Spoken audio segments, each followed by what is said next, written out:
उसका दूसरा अध्याय पहले पद से और केवल 4 पद तक हम लोग इसको पढ़ेंगे।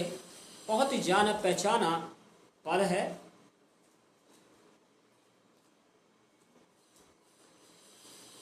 जी, इसको पढ़ते हैं। जब पेंतेकुस्त का दिन आया तो वे सब एक जगह इकट्ठे थे।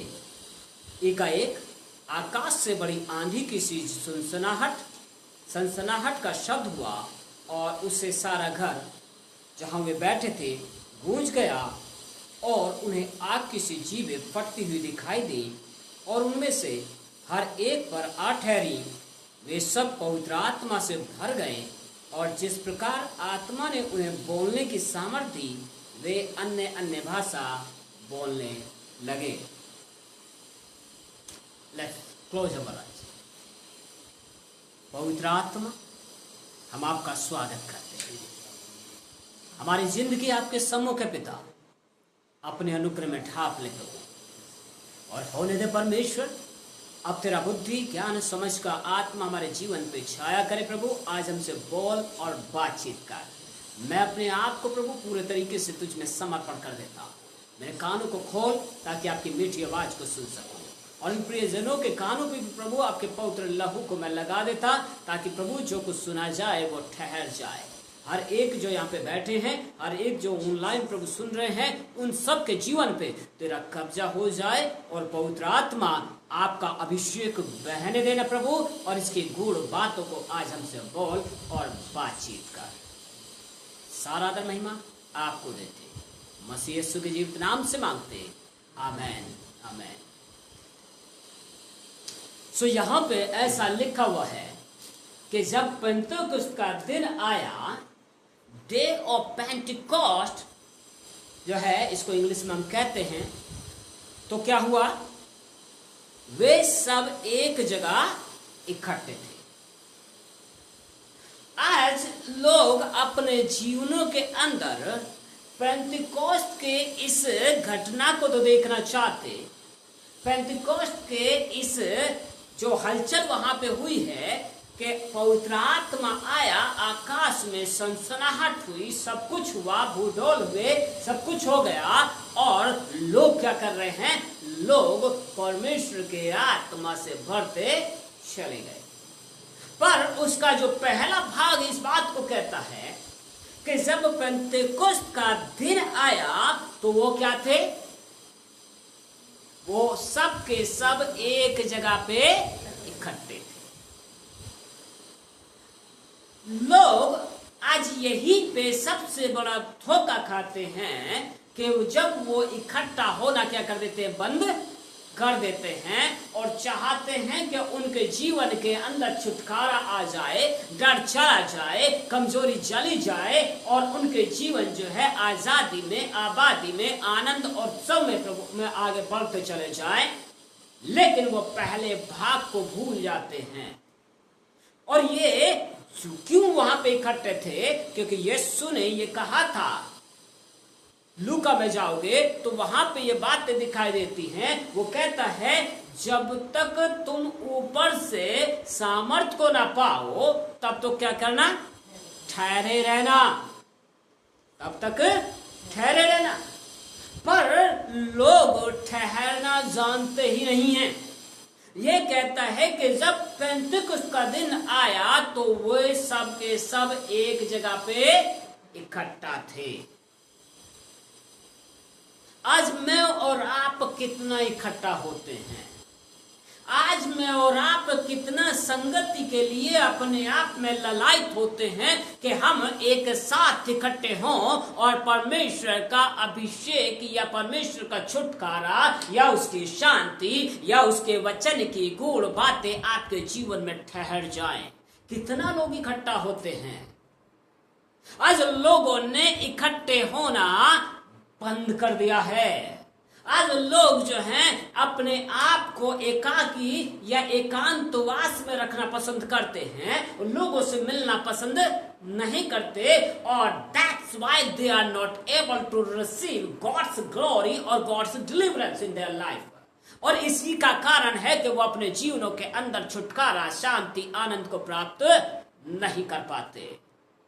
पर यह कहता है कि जब पेंतिकुस्त का दिन आया, that was the certain day, वो ऐसा दिन था यीशु मसीह के क्रूस पर चढ़ाए जाने के बाद से, यीशु मसीह के जी उठने के बाद से ये क्या हुआ, ये वो दिन है जो 50वां दिन कहलाता है।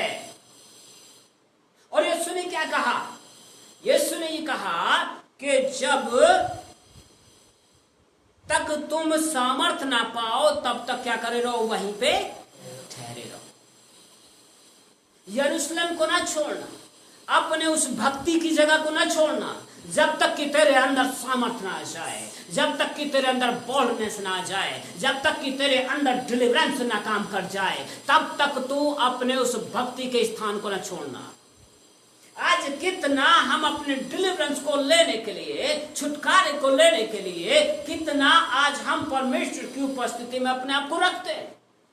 हम अपने छुटकारे को इधर उधर ताकते और लोगों की तरफ या डॉक्टर्स की तरफ या कई औरों की तरफ हम ताकते हैं, पर छुटकारा कहीं और नहीं है प्रियो। बाइबल कहती है कि परमेश्वर अपने लोगों को कहां से खिलाता है, कहां से खिलाता है, अपने भवन के उत्तम उत्तम और चिकने पदार्थों से क्या करता है, वो तृप्त करता है। अपने भवन के, कहीं और से नहीं है। बाइबल कहती है कि मूर्ख की बुद्धि उसके पास रहती है, पर मूर्ख की आंखें दूर देश की ओर लगी रहती हैं। परमेश्वर यदि किसी के जीवन को बढ़ाता है तो उसका बढ़ने का सबसे बड़ा जो कारण होता है, वो जितना वो भक्ति में अपने आप को रखेगा, जितना वो परमेश्वर के अनुग्रह में अपने आप को रखेगा, जितना वो परमेश्वर के साथ समय को बिताएगा।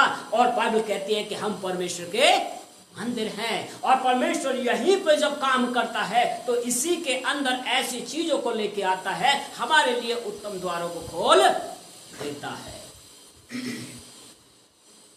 और समस्या क्या है, लोग इस भेद को नहीं समझ रहे, इसलिए वो दूसरों की तरफ जाते। बार बार मैं कहता हूं, लोगों से कहते कि हमारे सरों पे क्या करो, हाथ रखो।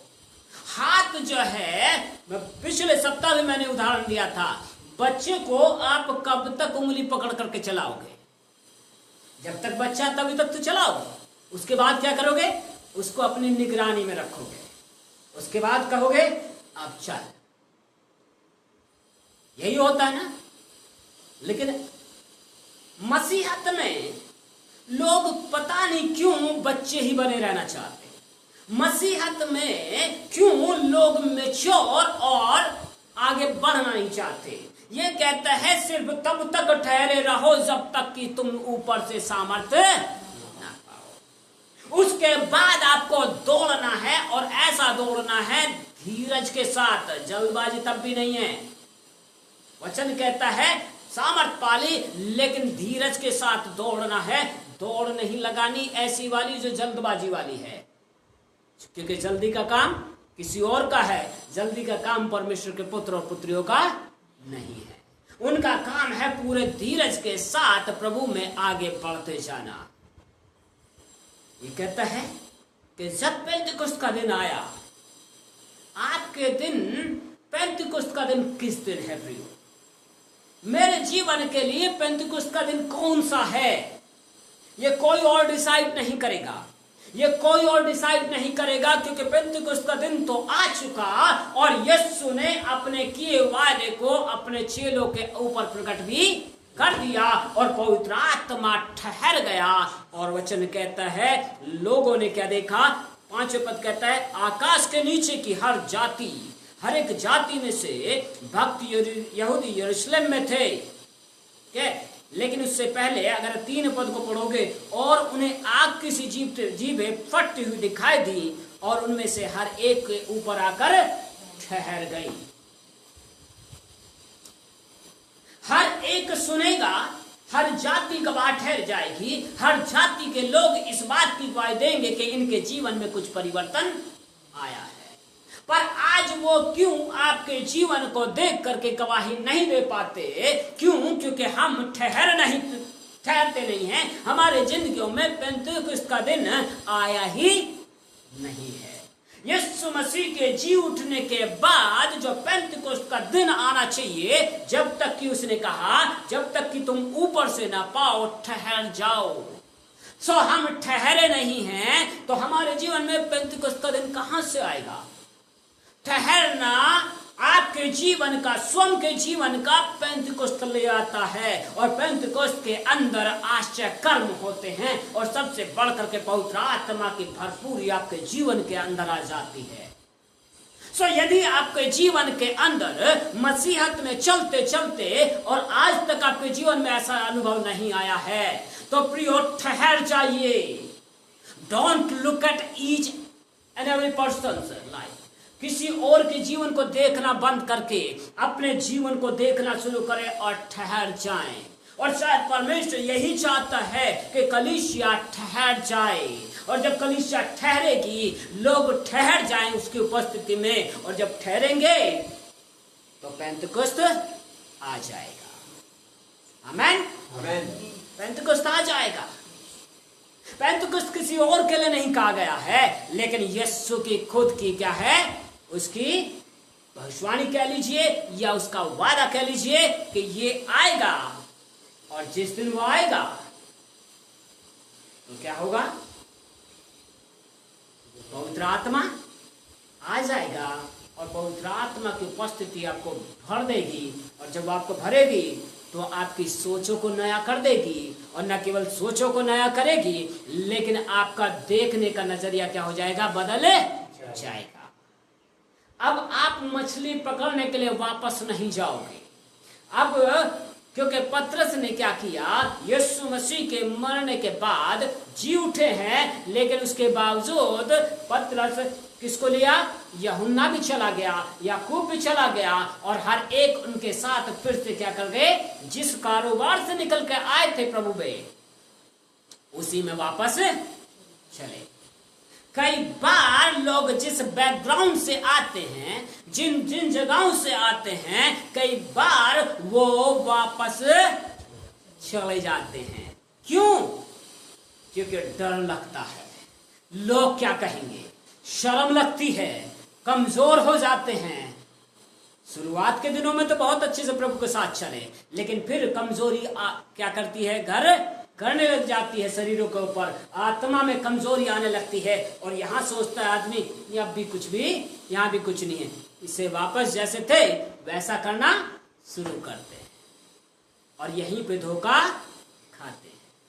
पतरस ने धोखा खाया, औरों ने धोखा खाया, क्योंकि लिखा है कि वहां पे वो सब के सब भी उसके साथ चले गए, और इसी बीच में जब वो चले गए और मछली खोज रहे, पर मछली मिल ही नहीं रही, मछली नहीं मिल रही है।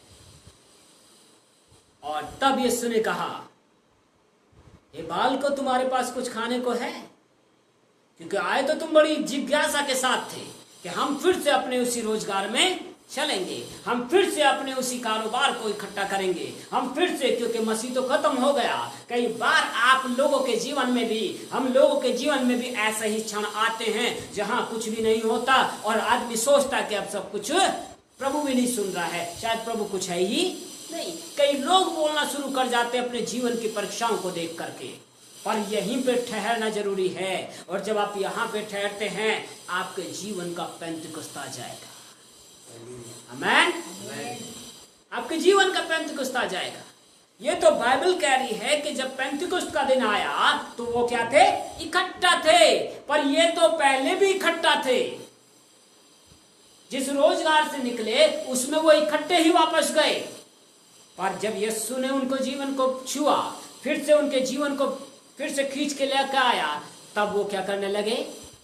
वापस आए। और आने के बाद में ये वही पतरस है जो 3 बार यीशु का इनकार कर देता है। ये वही पतरस है कि जब पवित्र आत्मा का अभिषेक आया तो यही खड़ा होता है और कहता है, तुम्हारे बाप दादों ने, तुमने उस धर्मी को जिसको परमेश्वर पिता ने भेजा था कि आपका उद्धारकर्ता बन जाए, लेकिन तुमने उस धर्मी को क्या कर दिया? पापियों के हाथ पकड़वा दिया और उसको मरवा दिया।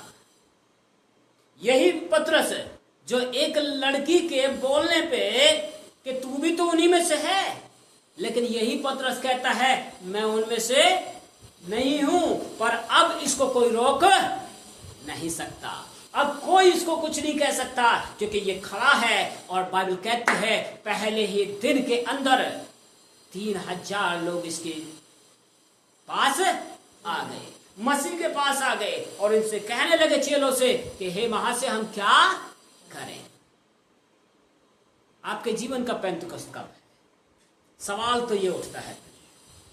इन्होंने तो पाया पेंतुकोस्त को और अपने जीवन में पवित्र आत्मा का उपस्थिति भी पाई, अभिषेक भी पाया और छुटकारा ऐसा हुआ कि फिर यही पतरस कहता है जब लोगों ने पकड़ा, सरदारों ने इनको कोड़े लगाए, बैते लगाई, तब वो कहते हैं, यही पतरस कहता है हमारे लिए परमेश्वर की आज्ञा को छोड़ और कुछ भी मानना असंभव है।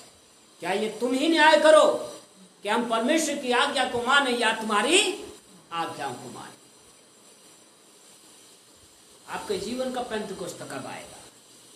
क्योंकि जब तक आपके जीवन में पवित्र आत्मा का आपको छुआ नहीं जाता है, जब तक आप पवित्र आत्मा के अभिषेक से छुए नहीं जाते, तब तक आपके जीवन में किसी को सामने बोलते हुए भी आप घबराते कि हाँ मैं मसीह को जानता हूं, आप डरते हैं, आपको शर्म लगती है।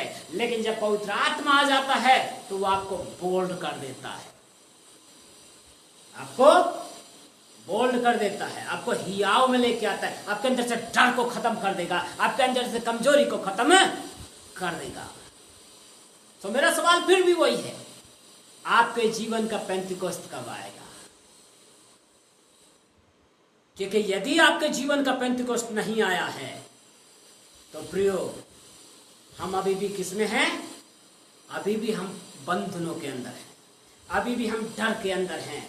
इसीलिए लोग चारों तरफ क्या है, मसीही लोग भी डर में जी रहे हैं। चाहे कोरोना या कोई भी बीमारी, लोग डर में हैं, बंधनों में हैं। क्यों? क्योंकि उनके जीवन में पेंतिकोस्त आया ही नहीं। यदि पेंतिकोस्त आ जाता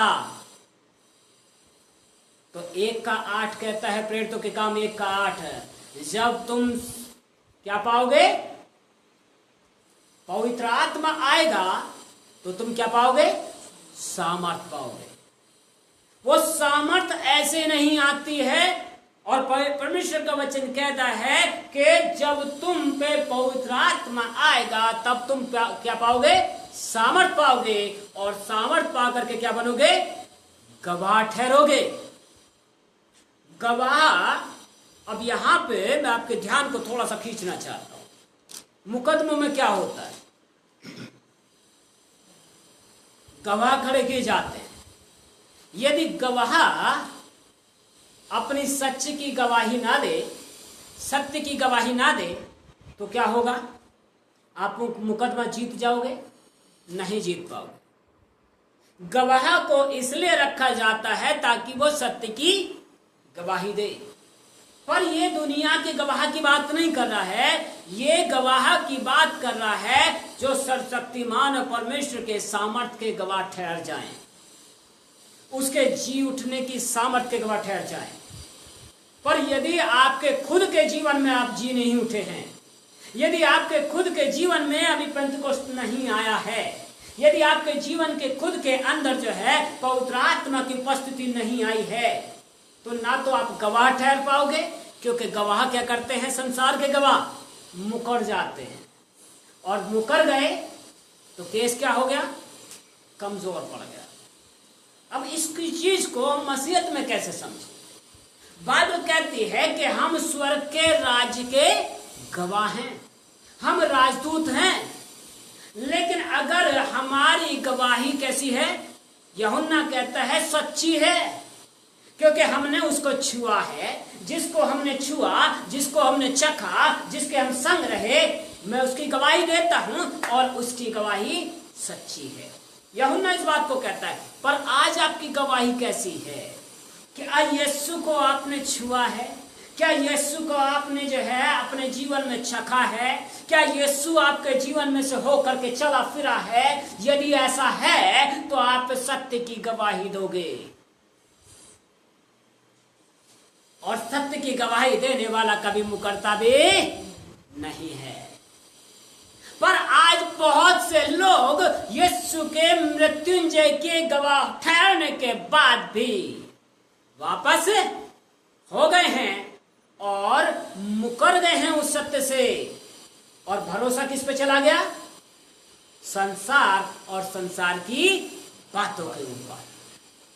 संसार और संसार की बातें लेकिन जाती रहेंगी, बाइबल कहती है, पर परमेश्वर का वचन सदा बना रहेगा प्रियो। आमेन। आकाश और पृथ्वी टल जाएंगे लेकिन उसकी बातें हमेशा बनी रहेंगी, वो अटल रहेंगी। सो हम किस तरह के गवाह हैं आज? यीशु ने कहा तुम ठहरे रहो यरूशलेम के अंदर। मतलब क्या है? परमेश्वर के भवन में तब तक ठहरे रहो जब तक कि तुम ऊपर से सामर्थ्य ना पाओ। सो पहला मैंने यही बताया कि लोगों ने ठहरना क्या कर दिया? बंद कर दिया है। लोगों ने इकट्ठे होना बंद कर दिया है। एक दूसरे को देखना भी पसंद आज के डेट में लोग नहीं कर रहे। अगर कोई विजिटिंग के लिए भी चला जाए तो दूर से दूर ही क्या करते लोग? नहीं, सब कोरोना है या कोई और दूसरी बीमारी है। लेकिन यीशु ने क्या बीमारों को अपने पास बुलाया या बीमारों को दूर भगाया? मेरा सवाल आपसे। बीमारों को दूर नहीं भगाया लेकिन बीमारी को दूर भगाया उसने। आमेन। यीशु ने किसी भी तरह के रोगी को उसको अपने पास बुलाया लेकिन उसके रोग से क्या किया? उसने घृणा किया। उसके रोग को क्या कर दिया? उसने दूर। जब तक किसी कमजोर व्यक्ति को आप दिलासा नहीं दोगे उसकी कमजोरी जाएगी क्या? नहीं जाएगी।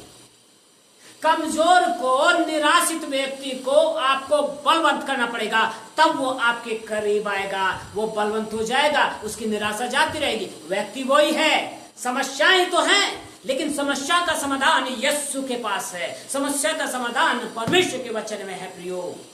आज किस तरीके से हम गवाह ठहर रहे हैं? गवाह इसलिए नहीं ठहर रहे क्योंकि हम ठहरे ही नहीं है परमेश्वर के चरणों में, क्योंकि हम गवाह बने ही नहीं है अभी पूरे तरीके से। यदि गवाह बन जाते तो कमजोरी में ना आते। यदि गवाह ठहर जाते तो बीमारी आज हम पे जो है नाचती नहीं, उसको दम तोड़ना पड़ता अपना। क्योंकि यीशु जहां पे है वहां पे बीमारी को जाना है। पर आज परमेश्वर के दास लोग भी, कई लोग जो है वो डर इतना समा चुका है।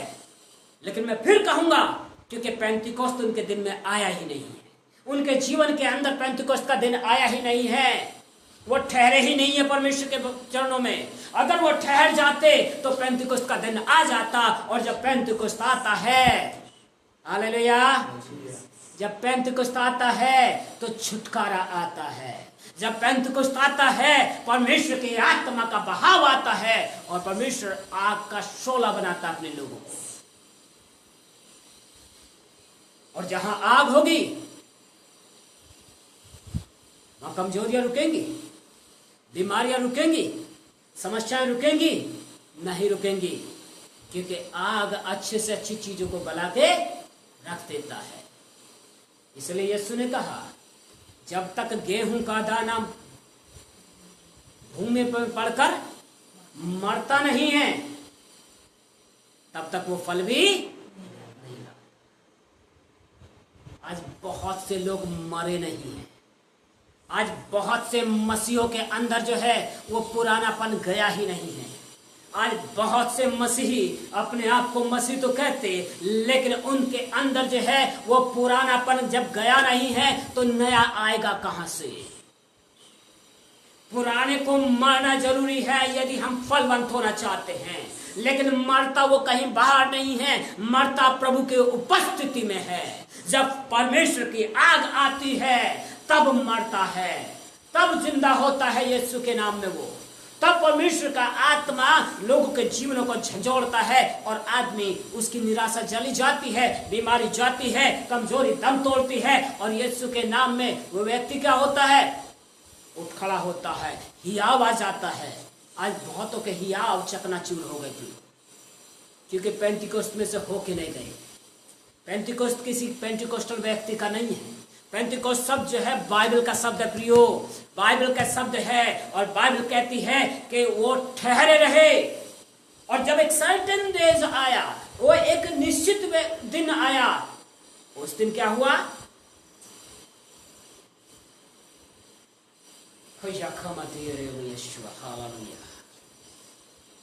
उस दिन छुटकारा आ गया। आज आपके जीवन का छुटकारा कब है? क्योंकि जब तक पेंटिकोस्ट आपके दिन में नहीं है प्रिय, आपके जीवन में जब तक पेंटिकोस्ट नहीं आएगा तब तक छुटकारा भी नहीं है।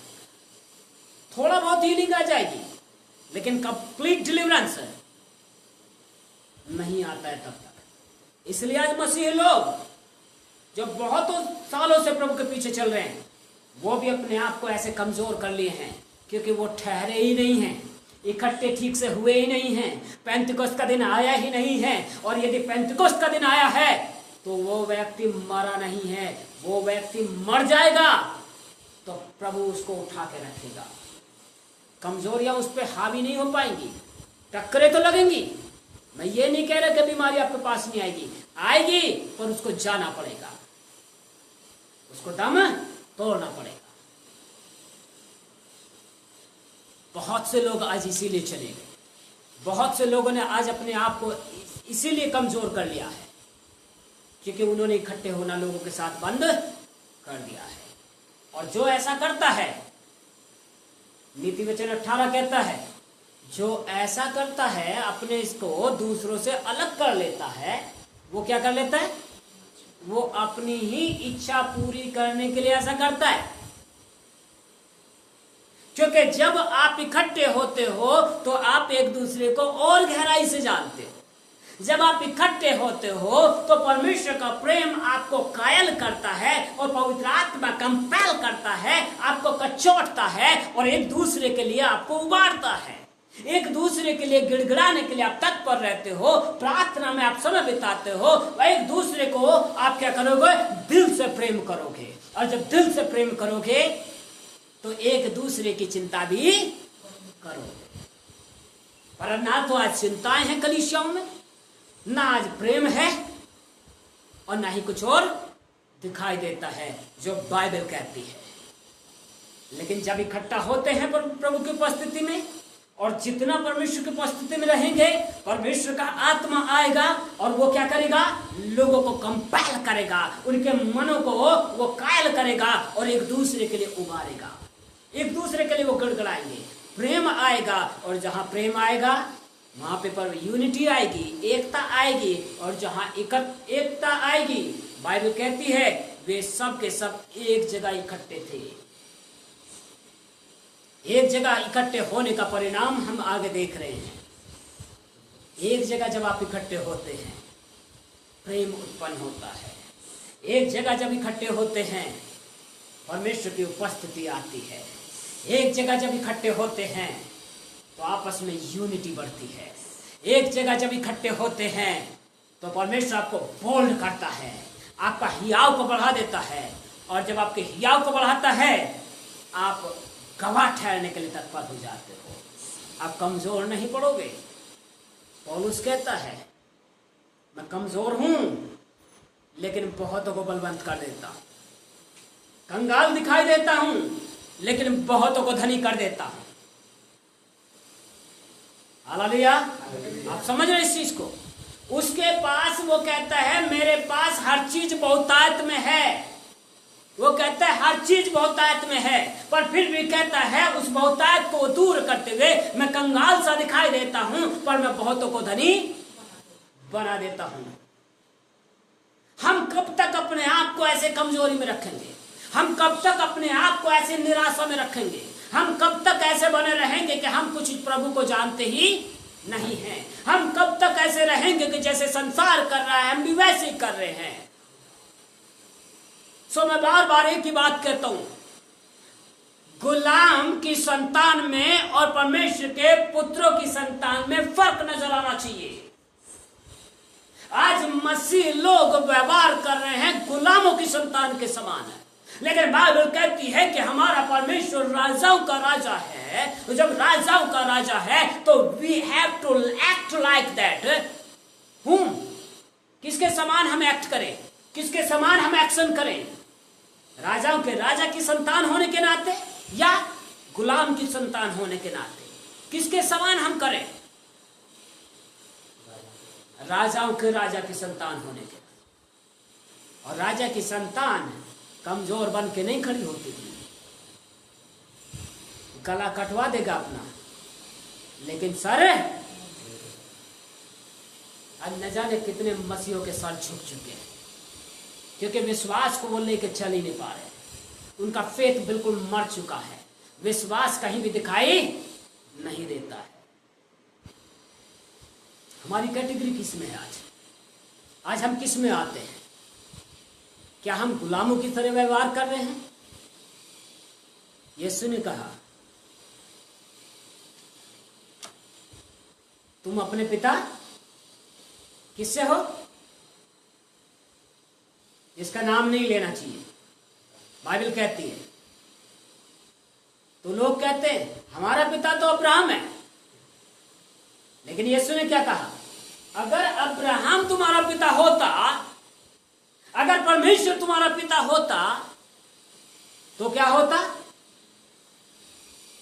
तुम मेरी सुनते, क्योंकि अब्राहम मेरे दिन की बाट देखते देखते क्या कर गया? इस दुनिया से कूच करके चला गया, लेकिन मेरे विषय में सुन करके आनंदित होता था। अब्राहम मेरे दिनों की बाट तो देखते देखते चला गया, क्योंकि वो पिता की सुनता था, वो मेरी सुनता था। क्योंकि नया नियम प्रकट करता है कि जो चट्टान इस्राएलियों के आगे चलती थी, मिस्र देश से गुलामी से जब निकले, तो वो चट्टान कोई और नहीं थी, वो आग का खंबा कोई और नहीं था, वो बादल का खंबा कोई और नहीं था, लेकिन स्वयं मसीह था। यीशु मसीह ने आपके मेरे जीवन के अंदर बहुत आत्मिक काम किए हैं प्रियो। गिरने ना दें अपने आप को कमजोर ना पड़ने दें, क्योंकि यदि आप गिरोगे तो कौन उठाएगा? क्योंकि बाइबल कहती है यदि धर्मी की नींवें गिरा दी जाएं, यदि धर्मी की नींवें गिरा दी जाएं, तो फिर कहां से उठेगा वो? अगर आपकी नींव ही खत्म हो गई है, हमारी नींव हमारा परमेश्वर है प्रियो, हम उस चट्टान से खोदे गए हैं।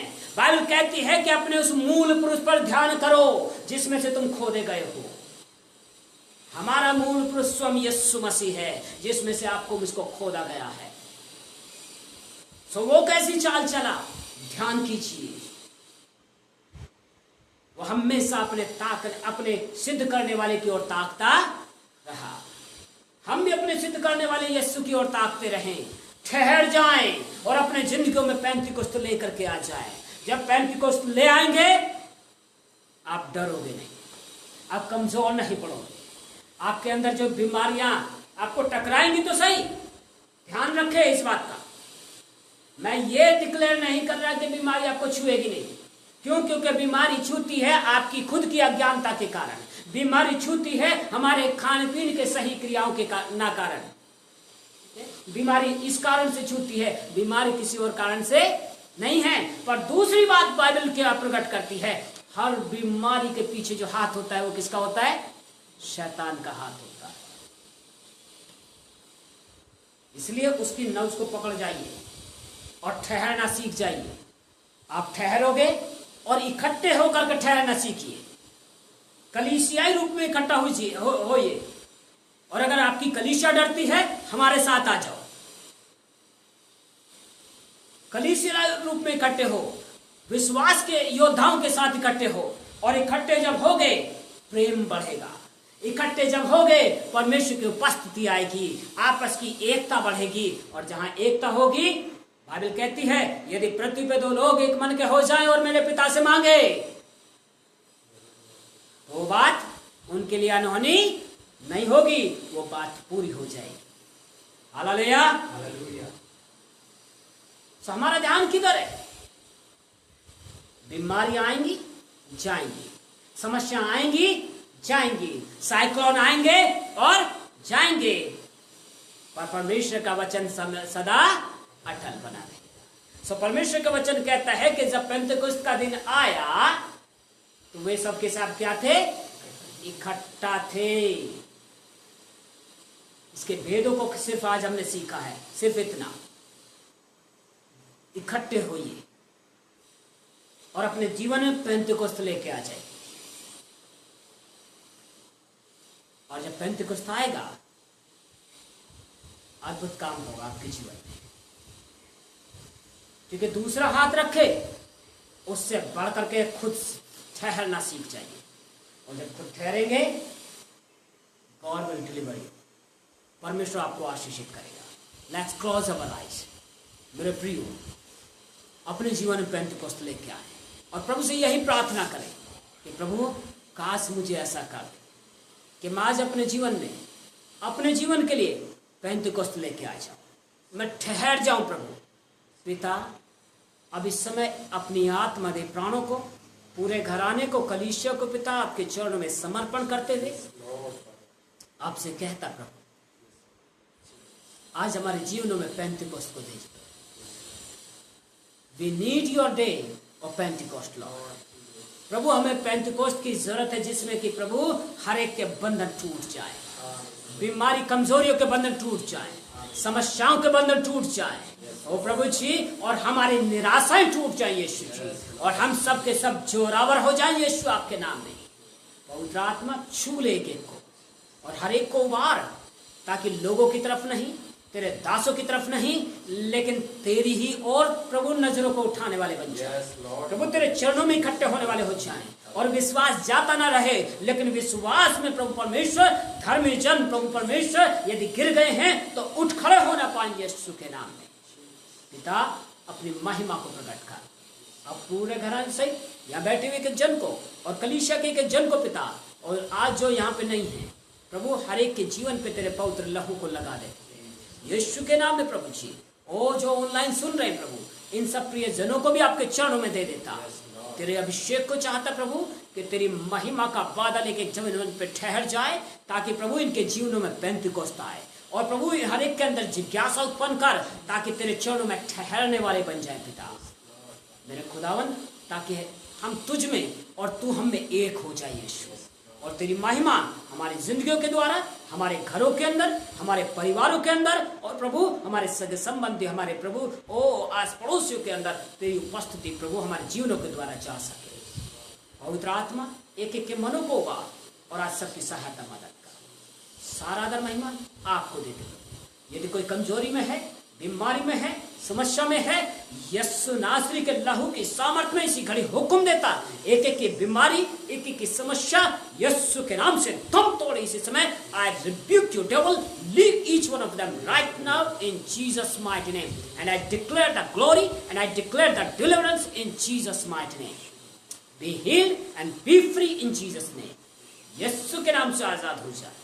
पवित्र आत्मा पूरा नियंत्रण कर, अब तेरी उपस्थिति में आगे बढ़ाता ले चल। मसीह यीशु के जीवित नाम से मांगते